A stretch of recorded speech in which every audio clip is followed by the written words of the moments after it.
Ndryshimet klimatike po vijojnë të japin pasoja të dukshme në sektorin e bujqësisë në vend, ku vitet e fundit, ngricat e forta kanë shkaktuar dëme të konsiderueshme në kulturat bujqësore, veçanërisht në zonat malore. Në këtë kuadër, shoqata Adat Malore i është drejtuar zyrtarisht Ministrisë së Bujqësisë me një kërkesë për ndërhyrje dhe mbështetje konkrete për fermerët e prekur. Sipas kësaj shoqate, situata e krijuar ka vështirësuar ndjeshëm prodhimin dhe të ardhurat e familjeve që varen nga bujqësia, duke rritur nevojën për masa urgjente.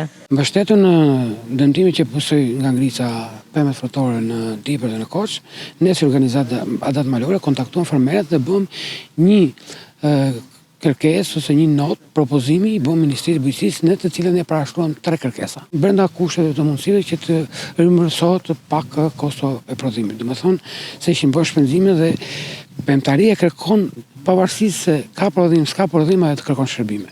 Kërkon trajtime, kërkon spërkate, kërkon plerime, sepse do ta bësh gati të prodhoj vitin tjetër. E dyta i kërkuam pastaj që të futen në skemat kombëtare mbështetja për sistemet anti-ngritës, që përfshin pajisje dhe mjete për mbrojtjen e pemtorëve dhe të prodhimit nga ngrisat e dhunat të pranverët. Dhe e treta ishte që t'i kërkojmë që të futet sigurimi i prodhimit në bujqësi.